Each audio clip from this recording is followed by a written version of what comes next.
ఈరోజు టిటిడి ధర్మకర్తల మండలి సమావేశంలో చాలా ముఖ్యమైన నిర్ణయాలు తీసుకోవడం జరిగింది.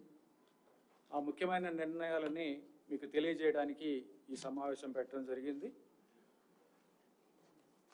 మొదటిగా తిరుమల కొండల్లో పచ్చదనాన్ని పెంచాలని గౌరవ ముఖ్యమంత్రి గారు మాకు ఆదేశాలు ఇవ్వడం జరిగింది. మీకు తెలిసిన విషయమే, ఇది ఒకటి టిటిడి పరిధిలో కొంత అటవీ ప్రాంతం ఉంది, టిటిడికి బయట స్టేట్ ఫారెస్ట్ డిపార్ట్మెంట్ దగ్గర ఎక్కువగా ఉంది. రెండు కూడా ప్రణాళికలు రచించి వాటిని ఇంప్లిమెంట్ చేయాలనేది డైరెక్షన్ ఇచ్చిన తర్వాత టిటిడి తరపు నుంచి మేము ఆల్రెడీ చేయడం మొదలెట్టాము.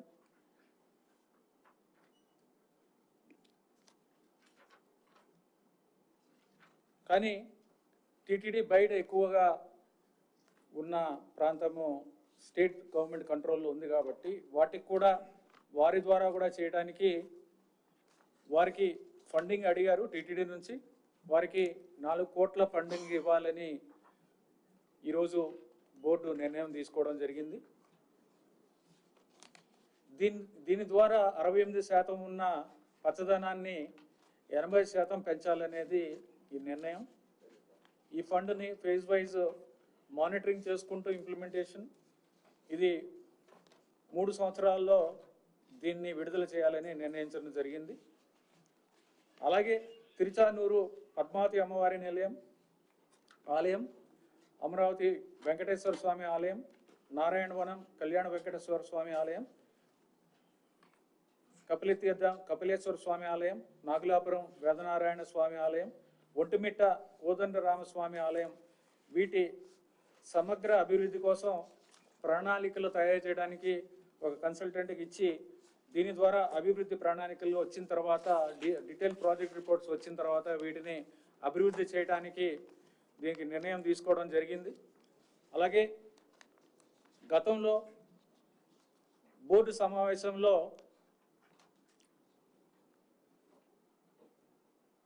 ఈ విశ్రాంత భవనాలు ఏవైతే ఉన్నాయో, ఈ కాటేజెస్, గెస్ట్ హౌసెస్, వీటికి వేరే వేరే కంపెనీల పేర్లు ఉన్నాయి. ఈ కంపెనీల పేర్లు ఉండకూడదు. ఈ ప్రాంతం యొక్క పవిత్రతని ప్రతిబింబించేలాగా ఉండాలి, ఆధ్యాత్మికతని ఇది రిఫ్లెక్ట్ చేయాలనే ఉద్దేశంతో ఒక నిర్ణయం తీసుకోవడం జరిగింది. వీటిల్లో 75 పేర్లను కూడా టిటిడి ఎంపిక చేయడం జరిగింది. ఈ నిర్ణయం మేరకు 45 విశ్రాంత గృహాల్లో ఈ భవనాల పేర్లు మార్పు చేయడం జరిగింది. దీంట్లో 42 మంది టిటిడి సూచించిన పేర్లని మార్పు చేశారు. 3 ఇంకా మార్పు చేయడానికి మిగిలి ఉన్నాయి. ఒకటి దాంట్లో ఇండియన్ ఆర్మీకి చెందినది ఒకటి ఉంది, దాన్ని వారితో చర్చించి నిర్ణయం తీసుకుంటాము. మిగిలిన 2 ప్రైవేటు విశ్రాంతి గృహాలు ఉన్నాయి, వారు స్పందించలేదు. వాటిని కూడా టిటిడి తరపు నుంచి మేమే స్వయంగా దాన్ని మార్చాలనేది నిర్ణయం తీసుకోవడం జరిగింది. అలాగే బిగ్ క్యాంటీన్లు, జనతా క్యాంటీన్లు ఏవైతే ఉన్నాయో, గతంలో క్వాలిటీ మీద ఒక ఇంపార్టెన్స్ లేకుండా, ప్రాధాన్యత లేకుండా ఎవరు ఎక్కువ టిటిడికి ఆదాయం ఇస్తారో వారికి ఇవ్వడం జరిగింది. ఈ ఆదాయం ప్రాతిపదికగా టెండర్ పిలవడం వలన అందరూ కాంపిటీషన్లో ఎక్కువ రేటు వేయటం, ఎక్కువ రేటు ప్రజల నుంచి ఛార్జ్ చేయడం, వచ్చిన వారికి తినడానికి వచ్చిన వారికి, అలాగే క్వాలిటీ కూడా సరిగ్గా లేకపోవడం జరుగుతుంది. అందుకని గతంలో బోర్డు ఒక నిర్ణయం తీసుకోవడం జరిగింది. ఏమిటంటే, మనకి రెవెన్యూ ఫోకస్ కాదు, రెవెన్యూ అనేది మనకి ప్రాధాన్యత కాదు. రెవెన్యూ అనేది రావాలి, కానీ ఒక రీజనబుల్ రెవెన్యూ ఉండాలి. ఆ రెవెన్యూ ఫిక్స్ చేసుకుని ఎంత ఇవ్వాలి, ఎంత ఆదాయం టీటీడీకి ఇవ్వాలని, అది దాని మీద టెండర్ చేయము. దాని మీద మనము లాభం పొంది భక్తులకు అసౌకర్యం కలిగించకూడదనే ఉద్దేశంతో ఒక నిర్ణయం తీసుకోవడం జరిగింది. అంటే రెవెన్యూ అనేది ఫిక్స్ చేసేసి తర్వాత ఎవరైతే క్వాలిటీ ఇవ్వగలరో వాళ్ళకున్న ఎక్స్పీరియన్స్ని బట్టి, వాళ్ళకున్న క్వాలిటీ పారామీటర్స్ చూసుకొని, వాళ్ళకున్న టర్నోవర్ని చూసుకొని, వాళ్ళకున్న వివిధ ప్రాంతాల్లో వాళ్ళు ఏమేమి చేస్తున్నారు ఏంటి, వాళ్ళ రెప్యుటేషన్ ఏంటి, ఇవన్నీ చూసుకుని అలాంటి వారికే ఇవ్వాలి అనేది కూడా నిర్ణయం చేయడం జరిగింది. దానికి సంబంధించి లైసెన్స్ ఫీజు ఎవరెవరు ఎంత పేమెంట్ చేయాలి దాన్ని ఫిక్స్ చేసి టెండర్లో అది పెట్టడం జరుగుతుంది. ఆ టెండర్లో పెట్టిన తర్వాత మనము ఆ క్వాలిటీ పారామీటర్కి సంబంధించిన వాళ్ళ రికార్డులు అవి మనకి ఇస్తారు. దాన్ని బట్టి ఎవరి క్వాలిటీ ఎక్కువ ఉందనేది చూడటం, అలాగే క్షేత్రస్థాయిలో కూడా మనం వెళ్ళి దాన్ని పరిశీలించి ఒక టీం వెళ్ళి పరిశీలించి ఎలా ఉన్నాయనేది కూడా చూసుకుని వారు వేరే చోట నిర్వహిస్తున్నప్పుడు ఎలా చేస్తున్నారు అనేది చూసుకుని వాళ్ళకి ఏమైనా బ్రాండ్ రికగ్నిషన్కి అవార్డ్స్ ఏమైనా వచ్చాయా, వాళ్ళకి ఎలా ఉన్నాయి, వాళ్ళ రేటింగ్స్ ఏమున్నాయా, ఇవన్నీ కూడా చూసుకున్న తర్వాత ఎవరికి ఇవ్వాలనేది బోర్డులో నిర్ణయం తీసుకోవడం జరుగుతుంది. తద్వారా నాణ్యమైన ఫుడ్ని మనం ఆహారాన్ని ప్రజలకు ఇవ్వాలి, భక్తులకు అందించాలి, ఒక మంచి ఫుడ్ని మనకి మంచి ఆహార పదార్థాలు ఇవ్వాలనే ఉద్దేశంతో, మంచి నాణ్యమైన ధరకి ఇవ్వాలనే ఉద్దేశంతో ఇది మంచి నిర్ణయం తీసుకోవడం జరిగింది. అలాగే ఆకస్మికంగా పాప వినాశనం ప్రాంతాలకు చాలామంది భక్తులు వస్తారు. మీ అందరికీ తెలిసిందే, 10,000 నుంచి రోజుకి 15,000 మంది భక్తులు వస్తూ ఉంటారు. ఇక్కడ అంతా కూడా ఇక్కడ వాతావరణం చూస్తే మనకి చాలా గందరగోళంగా కనిపిస్తుంది. ఇక్కడ పార్కింగ్ అనేది సరిగ్గా లేదు, వాహనాలు పెట్టుకోవడానికి పార్కింగ్ సరిగ్గా లేదు, ఆర్గనైజ్డ్గా లేదు, ట్రాఫిక్ కూడా చాలా ఇబ్బందులు పడుతున్నాము, ట్రాఫిక్ కూడా చాలా ఇబ్బందులు వస్తున్నాయి. ఆ తర్వాత నడకదారిలో వచ్చేవాళ్ళు కానీ నడిచే వాళ్ళకి కూడా వాళ్ళకి చాలా ఇబ్బందులు ఉన్నాయి. తర్వాత ప్రాపర్ సైనేజ్ ఏది ఎక్కడికి వెళ్ళాలి ఏమిటనేది కూడా వాళ్ళకి ప్రాపర్గా లేదు.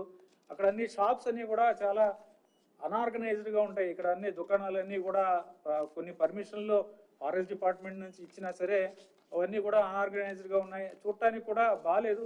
ఆధ్యాత్మిక వాతావరణాన్ని రిఫ్లెక్ట్ చేసేలా ఉండాలి, పవిత్రతను రిఫ్లెక్ట్ చేసేలా ఉండాలి. అందుకని దాని మీద కూడా ఒక కన్సల్టెంట్ని ఎంగేజ్ చేయడం ద్వారా అక్కడ ప్రణాళిక రూపొందించడానికి కాన్సెప్ట్ ప్లాన్కి ఇక్కడ ఎకలాజికల్ ఎన్హాన్స్మెంట్ అంటే ఇదంతా కూడా ఫారెస్ట్ డిపార్ట్మెంట్ పరిధిలో ఉన్నదని మీ అందరికీ తెలుసు. ఇది కూడా దృష్టిలో పెట్టుకుని ఏ విధంగా దీన్ని అభివృద్ధి చేయొచ్చు, ప్రజలకి మెరుగైన సదుపాయాలు ఇవ్వచ్చు అనేది కూడా నేను ఈరోజు డిస్కస్ చేసి దాని మీద నిర్ణయం తీసుకొని ప్రణాళిక రూపొందించడానికి ఒక కన్సల్టెంట్ కూడా ఆర్కిటెక్ట్ కూడా ఇవ్వడానికి చేయడం జరిగింది. అలాగే స్విమ్స్ అనేది సూపర్ స్పెషాలిటీ హాస్పిటల్ టీటీడీ పరిధికి తీసుకురావడం జరిగింది. అది దానికోసం ఇది ఎంతో మెరుగైన సేవలు ప్రజలకు ఇస్తుంది. పేద ప్రజలందరూ కూడా ఎంతోమంది లక్షల మంది స్విమ్స్ నుంచి సేవలు పొందుతున్నారు. ఈ స్విమ్స్కి ప్రతి ఏడాది 60 కోట్ల గ్రాంట్ టీటీడీ తరపు నుంచి ఇవ్వడం జరుగుతుంది. దాంతోపాటుగా 100 కోట్లకు మించి టీటీడీ తరపు నుంచి స్విమ్స్కి ఆర్థిక సహాయం వివిధ రూపాల్లో ఇవ్వడం జరుగుతుంది. దీని మీద ఏ విధంగా దీన్ని ఇంకా మెరుగుపరచవచ్చు, కొన్ని ఇన్ఫ్రాస్ట్రక్చర్ వర్క్స్ కూడా చేసుకోవడం జరిగింది. ఈ విధంగా ఇన్ఫ్రాస్ట్రక్చర్ వర్క్స్ ఏవైతే మొదలు పెట్టడం జరిగిందో వాటిని ఏ విధంగా ఉపయోగించవచ్చు, ఇవన్నీ కూడా స్టడీ చేయడానికి ఒక expert committee doctor IV Subbarao గారితో రిటైర్డ్ ఐఏఎస్ ఆఫీసర్ గారు, ఆయన రిటైర్డ్ ఎగ్జిక్యూటివ్ ఆఫీసర్ టీటీడీ కూడా, ఆయన ద్వారా ఒక ఎక్స్పర్ట్ కమిటీ ఒకటి వేయడం జరిగింది. ఆ కమిటీ రిపోర్ట్ స్విమ్స్ గవర్నింగ్ కౌన్సిల్లో కూడా ఈ రిపోర్టు డిస్కస్ చేయడం జరిగింది. దాని తర్వాత ఈ బోర్డులో ఆ రిపోర్ట్ని యాక్సెప్ట్ చేయడం జరిగింది. దాని తర్వాత ఆ రిపోర్ట్లో ఉన్న ఒక ముఖ్యమైన అంశం ఏంటంటే స్విమ్స్కి సంవత్సరాల తరబడి రిక్రూట్మెంట్ జరగలేదు. చాలా departments single faculty department, neurology, nephrology ఇవన్నీ కూడా చూస్తే సింగిల్ పర్మనెంట్ ఫ్యాకల్టీ ఉన్న డిపార్ట్మెంట్స్ చాలా ఉన్నాయి. వాటిని ఇమ్మీడియట్గా రిక్రూట్ చేయాలి, లేకపోతే ఇబ్బంది వస్తుంది. మనము ఏది చేసినా సరే మంచి క్వాలిటీతో చేయాలి. స్విమ్స్ని ఒక మంచి national level or global level institute కింద నిలపాలి అనేది ముఖ్యమంత్రి గారి ఉద్దేశం. దానికి తగ్గట్టుగా బోర్డు కూడా చాలా మంచి నిర్ణయం ఇవాళ తీసుకోవడం జరిగింది. 597 పోస్టులు దాన్ని ఫిలప్ చేయాలి. ఇవన్నీ కూడా ఖాళీగా ఉన్న పోస్టులు ఏవైతే ఉన్నాయో అవన్నీ ఫిల్ చేయాలి, నింపాలి అనేది, రిక్రూట్మెంట్ చేయాలి అనేది నిర్ణయం తీసుకోవడం జరిగింది. దాంట్లో ఫ్యాకల్టీకి సంబంధించి 100 పోస్టులు, నర్సెస్, పారామెడికల్ స్టాఫ్స్ వీళ్ళందరూ కలిపి నర్సులు 434, పారామెడికల్ స్టాఫ్ 15 మంది, అడ్మినిస్ట్రేషన్ స్టాఫ్ 48 మంది, మొత్తం మీద 597 మందిని రిక్రూట్ చేయాలనేది ఈరోజు చాలా మంచి నిర్ణయం తీసుకోవడం జరిగింది. దీనివలన టీటీడీ మీద 71 కోట్లు అదనంగా ఆర్థిక భారం పడుతుంది. అంటే 60 కోట్లతో పాటు ఇంకొక 71 కోట్లు అదనంగా ఇవ్వాల్సి వస్తుంది. మొత్తం మీద 131 కోట్లు అదనంగా మనకి మొత్తం మీద భారం ఉన్నా సరే ఇది పేద ప్రజలకి మెరుగైన సేవలు అందించాలి, మంచి క్వాలిటీ సర్వీస్ ఇవ్వాలనే ఉద్దేశంతో దీన్ని అప్రూవ్ చేయడం జరిగింది. దీని ప్రకారం కూడా త్వరలో మేము రిక్రూట్మెంట్ కూడా స్టార్ట్ చేయడం జరుగుతుంది. దీంతో పాటుగా శ్రీవారి వైద్య సేవ అనేది చాలామంది డాక్టర్స్, ప్రొఫెషనల్స్ ఈ వైద్య సేవ అందించడానికి వాలంటీర్గా ఎలా అయితే శ్రీవారికి మనకి వాలంటరీ వ్యవస్థ ఉందో ఆ విధంగా ఇవ్వడానికి చాలామంది ముందుకు వస్తున్నారు.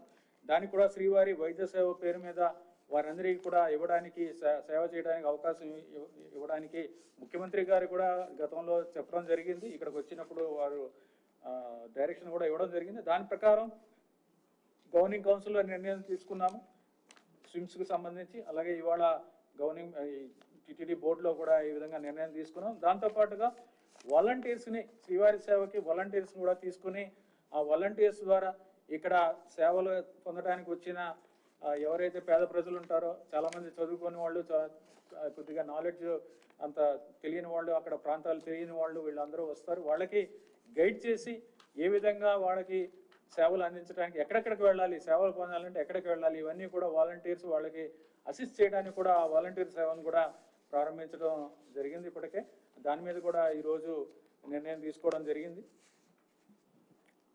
అన్ని మతస్థులని బదిలీ చేయాలనేది టీటీడీ బోర్డు ఇప్పటికే నిర్ణయం చేయడం జరిగింది.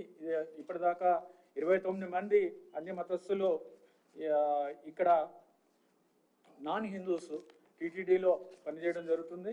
వీరందరినీ కూడా గవర్నమెంట్కి మేము వేరే డిపార్ట్మెంట్స్ పంపించడం అనేది ఎక్స్ప్లోర్ చేయాలని టీటీడీ బోర్డు గతంలో నిర్ణయం చేయడం జరిగింది. దాని ప్రకారం టీటీడీ బోర్డు నిర్ణయానికి తగ్గట్టుగా గవర్నమెంట్కి ప్రపోజల్ పంపిస్తే టీటీడీలోనే వేరే డిపార్ట్మెంట్స్లో పెట్టుకోమని మీరు చెప్పడం జరిగింది.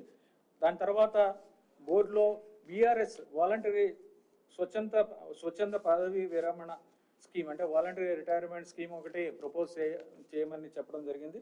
దాని ప్రకారం వాలంటరీ రిటైర్మెంట్ స్కీమ్ కూడా ఈరోజు ఆ స్కీమ్ కూడా అప్రూవ్ చేయడం జరిగింది. ఆ స్కీమ్ యొక్క డీటెయిల్స్ ఏమిటంటే మొత్తం అన్నీ కాదు, కొన్ని ముఖ్యమైన అంశాలు చెప్తాను.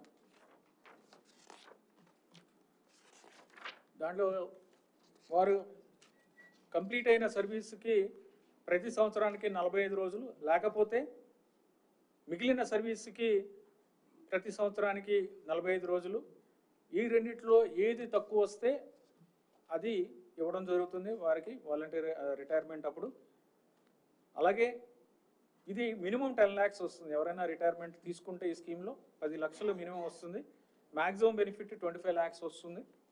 అలాగే వారికి రావాల్సిన బెనిఫిట్స్ ఏవైతే ఉంటాయో, statutory benefits, pension, gratuity, leave encashment ఏవైతే రూల్ ప్రకారం ఉంటాయో అవన్నీ కూడా ఏదైతే అప్లికబుల్ ఉందో అవన్నీ కూడా ఇవ్వడం జరుగుతుంది. దీంతో పాటుగా 29 మంది ఎవరైతే ఉన్నారో అందరూ గ్రూప్గా వారు రిటైర్మెంట్కి ఒప్పుకుంటే వారందరికీ కూడా ఒక్కొక్కరికి 50 లక్షల అదనంగా 5 లక్షలు అదనంగా అందరికీ ఒక్కొక్కరికి ఇవ్వడం జరుగుతుంది. అది ఈరోజు ఈ స్కీమ్ అప్రూవ్ చేయడం జరిగింది. దీని తర్వాత ఈ స్కీమ్ని ఈ ఉద్యోగస్తులతో వారితో కూడా చర్చించడం జరుగుతుంది.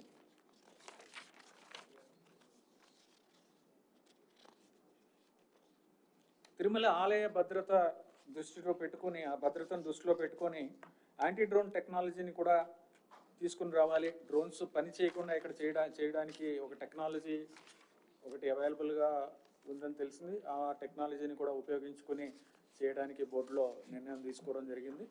ఒంటిమిట్టలో మొన్న సీతారాం కళ్యాణం జరిగినప్పుడు ముఖ్యమంత్రి గారు ఒక నిర్ణయం ప్రకటించారు.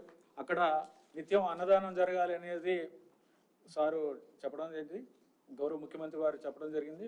దాని నిర్ణయం ప్రకారం త్వరలోనే ఇక్కడ ముఖ్యంగా మాకు ఉన్న ఇబ్బంది ఏంటంటే ఇక్కడ బిల్డింగ్ అనేది కావాల్సినంత సైజులో ఉన్న బిల్డింగ్ లేదు. దానికి టెంపరీగా ఒక బిల్డింగ్ ఏదన్నా సరే ఒక టెంపరీ స్ట్రక్చర్ అన్నా పెట్టి అక్కడ అన్నదానం అనేది త్వరలోనే మొదలు పెట్టాలనేది ఇవాళ నిర్ణయం కూడా బోర్డులో తీసుకోవడం జరిగింది. అలాగే రాజధానిలో ఉన్న రెండవ ముఖ్యమైన టీటీడీ దేవాలయం తుళ్ళూరు మండలంలో అనంతవరంలోని టీటీడీ దేవాలయం, దీన్ని కూడా సమగ్రంగా అభివృద్ధి చేయడానికి, వెంకటేశ్వర స్వామి ఆలయాన్ని అభివృద్ధి చేయడానికి 10 కోట్లు ఈరోజు దీన్ని అప్రూవ్ చేయడం జరిగింది.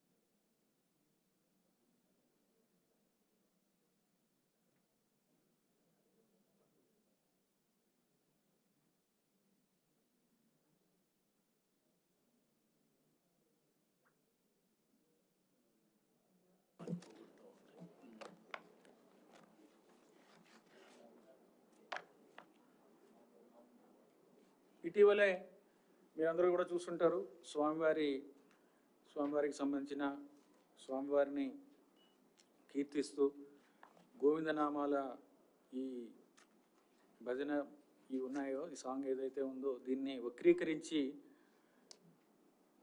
డిడి నెక్స్ట్ లెవెల్ మూవీ నుంచి ఒకరు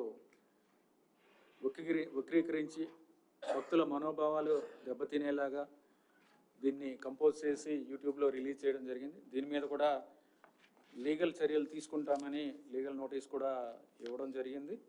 దాంతోపాటు ఈ గీతం ఏదైతే ఉందో, ఈ భజన ఏదైతే ఉందో, ఈ గోవిందనామాల మీద ఇది టీటీడీకి రైట్ కూడా ఉంది. ఎందుకంటే ఇది ఆల్రెడీ మేము దాన్ని రికార్డ్ చేసి యూట్యూబ్లో ఆన్లైన్లో కూడా పెట్టడం జరిగింది.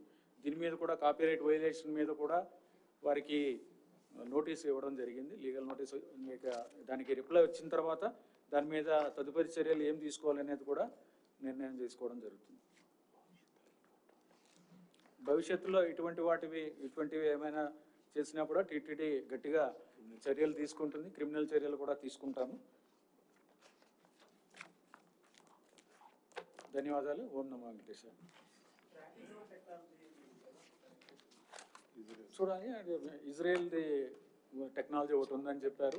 చాలా టెక్నాలజీస్ ఉన్నాయి, అవి ఒకసారి స్టడీ చేస్తాము. ఏమేమి టెక్నాలజీస్ ఉన్నాయని చూసి దాని మీద బోర్డులో నిర్ణయం తీసుకోవడం జరుగుతుంది.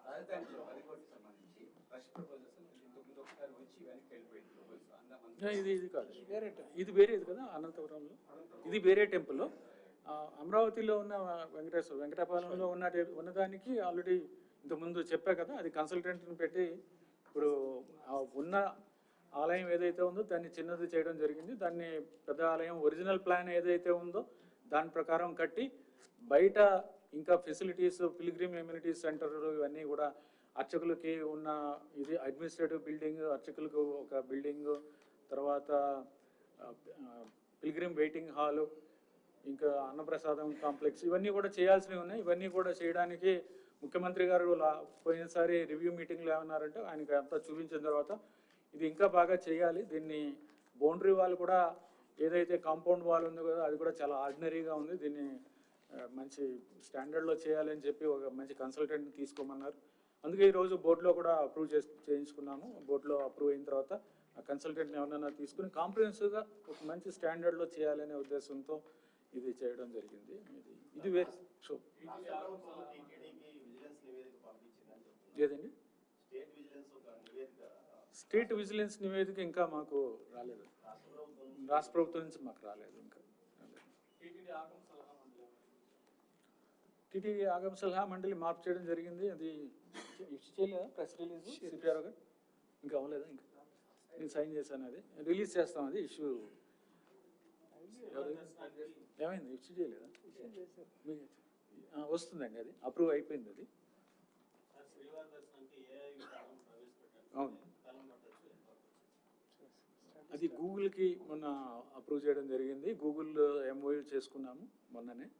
తర్వాత టీసీఎస్ వాళ్ళు కూడా దాని మీద స్టడీ చేస్తున్నారు. స్టడీ చేసి మేబీ 3-4 నెలల్లో వాళ్ళు ఏమైనా రికమెండేషన్ ఏమన్నా చేయొచ్చు. ముఖ్యంగా మనకున్న కన్స్ట్రెయింట్ ఏంటంటే డేటా అనేది ప్రాపర్గా లేదు, అంతా మాన్యువల్గా మెయింటైన్ చేయడం జరిగింది. ఏ టెక్నాలజీలో చేయాలంటే డేటా కంపైల్ చేయడం అనేది చాలా ఇంపార్టెంట్. ఆ డేటా అనేది లేదు. కొంతవరకు గత 6 నెలల్లో 10 నెలల్లో మనం డేటా అనేది కొంతవరకు బిల్డప్ చేయడం జరిగింది, కొంత టెక్నాలజీ ఉపయోగించి. సో వారికి ఇది ఒక పెద్ద ఛాలెంజ్. సో చేస్తారు వారు. TTD board had recommended to the government to take the non-Hindus into the government's fold. Request. Turned down the TTD's plea, and when it suggests that TTD should accommodate in non-Hindu, non-religious organizations అని చెప్పారు. So దాని తర్వాత బోర్డులో ఇది వేరే డిపార్ట్మెంట్లో తీసుకోవడానికి అంత డిపార్ట్మెంట్స్లో ఇబ్బంది కూడా. బట్ ఎనీవే అది అవును, త్వరలోనే ప్రమోషన్లు కూడా టేకప్ చేస్తాము. ప్రమోషన్లు నిలిచిపోవడానికి ముఖ్యమైన కారణం ఏంటంటే రూల్ ఆఫ్ రిజర్వేషన్ ఇష్యూ మీద కొన్ని కోర్టు నిర్ణయాలు ఉన్నాయి. దాని మీద ఏకాభిప్రాయం కుదరలేదు. దాని మీద లీగల్గా కూడా కొన్ని ఇష్యూస్ వచ్చాయి. ఇది గవర్నమెంట్కి రిఫర్ చేశాము, కొన్నిటి మీద క్లారిఫికేషన్ ఇమ్మని. ఆ గవర్నమెంట్ నుంచి క్లారిఫికేషన్ రాగానే అవన్నీ టేకప్ చేస్తాం. త్వరలోనే అవన్నీ కూడా రిజాల్వ్ చేసి అందరికీ ప్రమోషన్లు ఇస్తాం.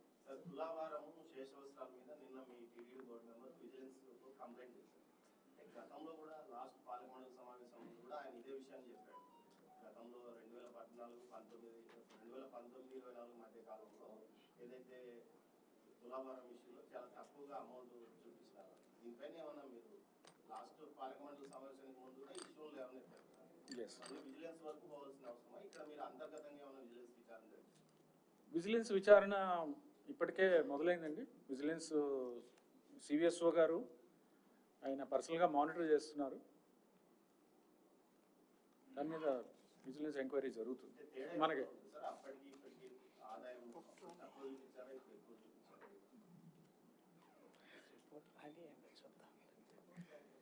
చూద్దాం, అది రిపోర్ట్ వచ్చింది.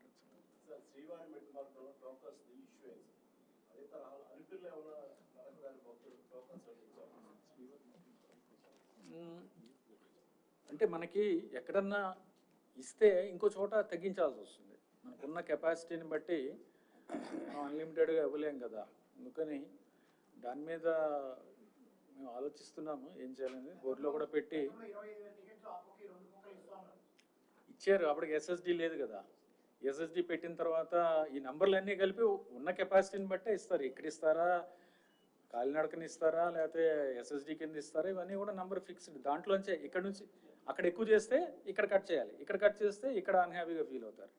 అందుకని ఆల్రెడీ శ్రీవారి మెట్టులో మొదలు పెట్టాము. ఇంతకుముందు శ్రీవారి మెట్టులో కోటా కింద ఇచ్చేవారు కానీ ఎన్ఫోర్స్ చేసేవారు కాదు. అది గత 10 నెలల్లో దాన్ని ఎన్ఫోర్స్ చేయడం మొదలెట్టాము శ్రీవారి మెట్టుది. బట్ ఇక్కడ చేయడానికి ఏంటంటే అంత 4,000 5,000 కట్ చేసి మనకు ఉన్న దాంట్లో ఎస్ఎస్డిటి కాయిన్స్ డిమాండ్ చాలా ఎక్కువగా ఉంటుంది. అక్కడ ఉన్న దాంట్లో పెంచాలి కానీ తగ్గించడం అనేది మంచిది కాదు అనే దాని మీద తెలిసిపోయింది. అది స్టడీ చేస్తున్నాం. అది బోర్డులో నిర్ణయం తీసుకోవాలి. రెండు తగ్గించి ఇక్కడ తగ్గించి అక్కడ పెంచటమా, మొత్తం మీద అక్కడ పెంచి ఇక్కడ పెంచి అయితే చేయలేం కదా.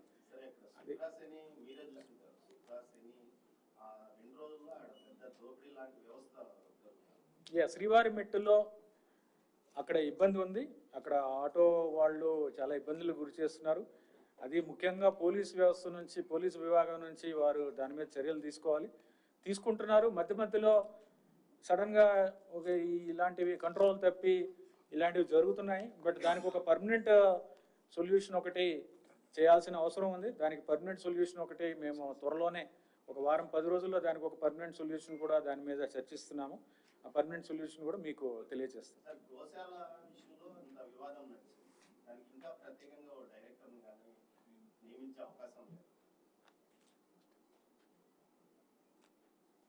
గోశాలలో ఏమేమి అవుతుందండి అప్పుడే అక్కడ అందరూ ప్రొఫెషనల్ డాక్టర్స్ ఉన్నారు, డైరెక్టర్ ఉన్నాడు, మంచి కాంపిటెంట్ ఇన్ఛార్జ్ డైరెక్టర్ అయినా సరే పాపం చాలా బాగా చేస్తున్నాడు.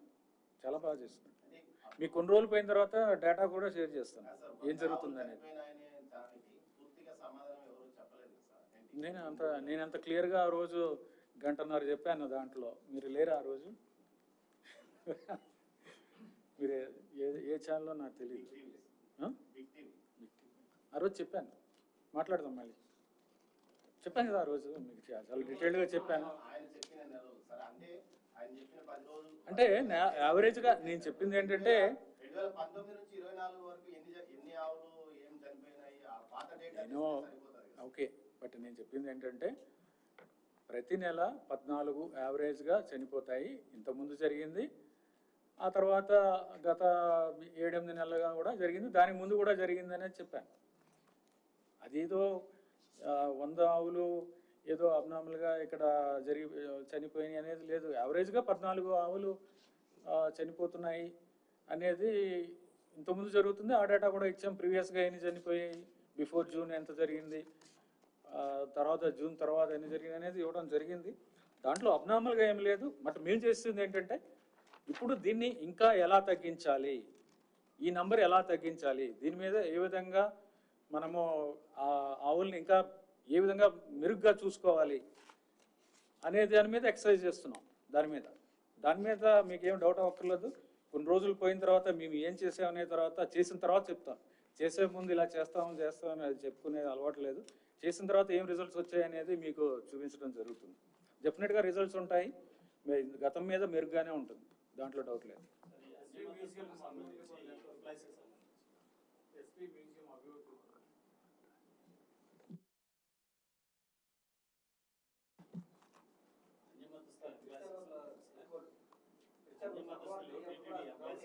ఒక్క నిమిషం.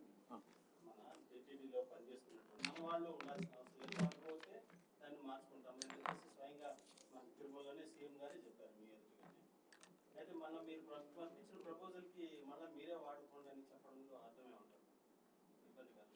ఇంకా ఉన్న వాళ్ళని మరి ఏం చేస్తాం, ఎక్కడ కూడా పెట్టాలి కదా, ఎక్కడ పెట్టాలి. ధార్మిక సంస్థలు కాకుండా ప్రభుత్వం తీసుకుంటే అనేది మన ప్రపోజల్ కరెక్ట్ కదా.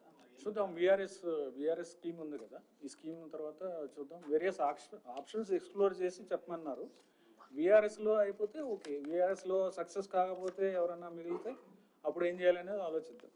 ఎక్స్ప్లోర్ చేయమన్నారు, మీరు తీసుకోండి అంటే నేను చెప్పేది ఎక్స్ప్లోర్ చేయమన్నారు. అంటే దాంట్లో మీరు ఆప్షన్స్ చూడమన్నారు, వేరియస్ ఆప్షన్స్ చూడమన్నారు. మేము తీసుకోమనే చెప్పలేదు, మీరు ఎక్స్ప్లోర్ చేయమన్నారు. ఎక్స్ప్లోర్ ఇన్ వేరియస్ ఇన్స్టిట్యూషన్స్ అని. ఇది అయిన తర్వాత సక్సెస్ కాకపోతే ఏం చేయాలనేది మళ్ళీ ముఖ్యమంత్రి గారితో డిస్కస్ చేసి ఏం చేయాలనేది చూస్తాం.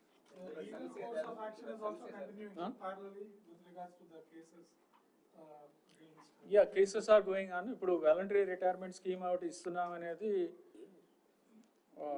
కోర్టుకు కూడా తెలియజేస్తాం.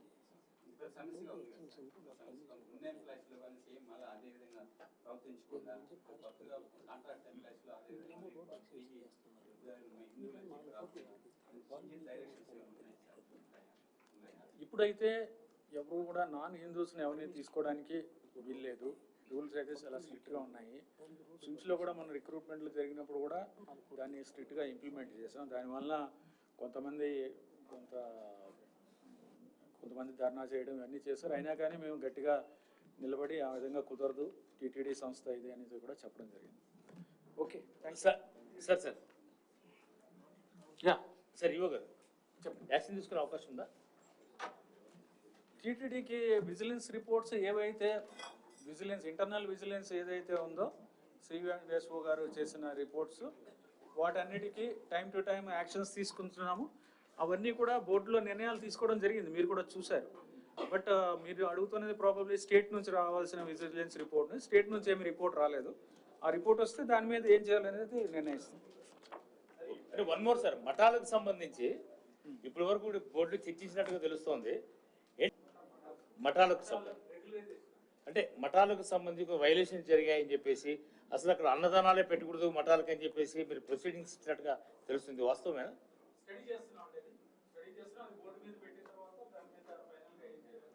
అంటే నోటీసెస్ మఠాల అధిపతులకు ఇస్తున్నారా, మేనేజర్స్కి ఇస్తున్నారా?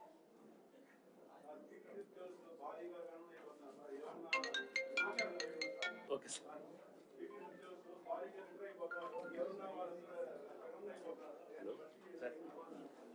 సార్ చెప్పండి సార్. అదే అడిగినా చెప్పండి.